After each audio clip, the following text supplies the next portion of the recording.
Hello and welcome back to our Literary channel's UGC NET Literature Concept series. I'm Kanan Prasad and today we are exploring another essential concept in poetic devices and forms that has appeared in previous UGC NET examinations. Today's concept is metaphor. This concept is frequently tested in UGC NET examinations and falls under our poetic devices and forms cluster. Let's examine the term metaphor. The term derives from the Greek metaphora, meaning transfer or carry over, combining meta, meaning beyond, and pheron, means to carry.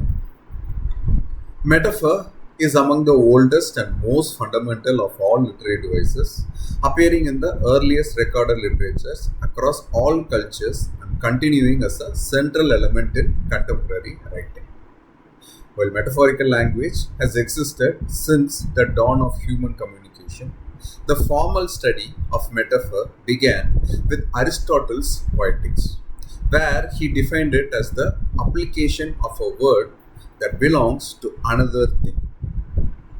Ancient rhetorical traditions in India, China, and the Middle East also developed sophisticated understandings of metaphorical language.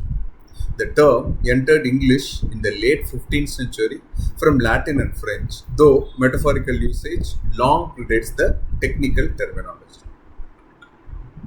Simply put, a metaphor is a figure of speech that makes a direct comparison between two unlike things without using comparative words such as like or as, suggesting that one thing is another.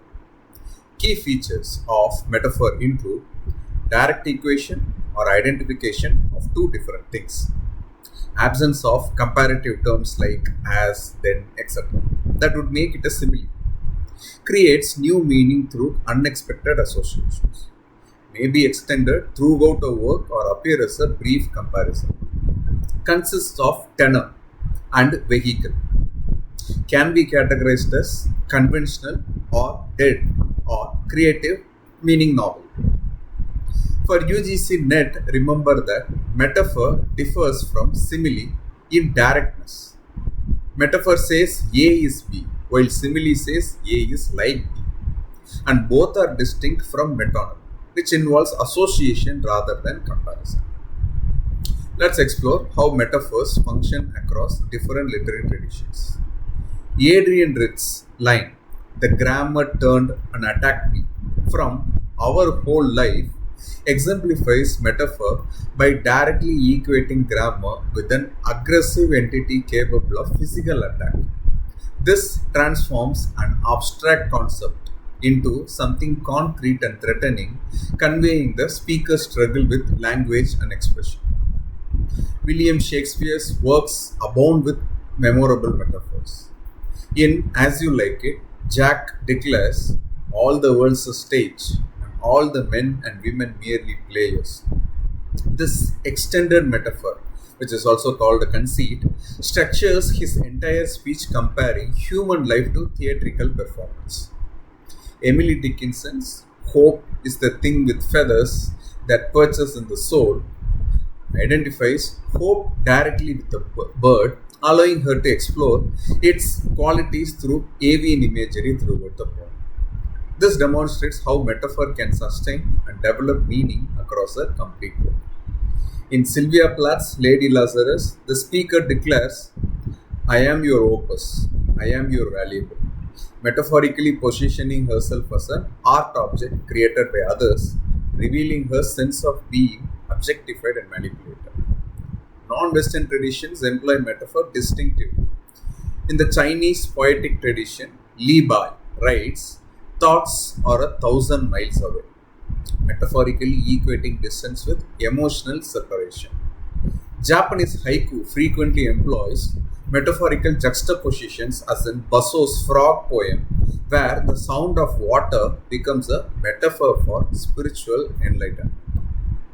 Contemporary literature continues to innovate with metaphor. Toni Morrison writes in Beloved, "Freeing yourself was one thing, claiming ownership of that freed self was another," metaphorically equating personhood with property to explore post-slavery identity. Even everyday language is saturated with metaphors we no longer recognize as such. Time as money, we say spending time. Argument as war, we say defending a position. Or we metaphorically say love is a journey. Where are we heading? That's the question.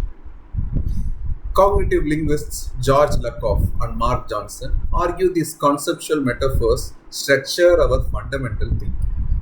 Now, let's test your understanding with a quick quiz. Which of the following is a metaphor rather than a simile? Option A, my love is like a red, red rose, which is a famous line from Robert Burns. Option B, life is a broken winged bird that cannot fly, famous verse from Langston Hughes. Take a moment to think about it. You may pause the video if you want. And the answer is B. Langston Hughes' line, life is a broken winged bird that cannot fly, is a metaphor because it directly equates life with a broken winged bird without using comparative words like or as. This creates a powerful identification that suggests life's limitations and thwarted potential. In contrast, Burns' line is a simile because it uses like to make a comparison between love and a rose, maintaining separation between the two elements rather than identifying them as the same thing. Remember, a metaphor is a comparison between two unlike things without using like or as in Adrian Ritz, the grammar turned and attacked me. For a UGC NET exam, be prepared to identify metaphors in various literary contexts and distinguish them from other figurative devices like similes and metonymy. Questions shown in the video may or may not have been directly questioned in the UGC NET examination. I suggest and request that audience cross-verify the number of instances each term or concept appears. If there is an error, please check the description box for corrections. As and when errors do happen, I have made it a point to post those corrections in the description box. Thank you very much for your support you have been giving me, and it gives me immense confidence in making more videos for you. Thank you very much for continuously watching and supporting Literary's channel. Please feel free to comment below on any queries you may have about the terms and the video. I'll see you in the next video. Happy learning.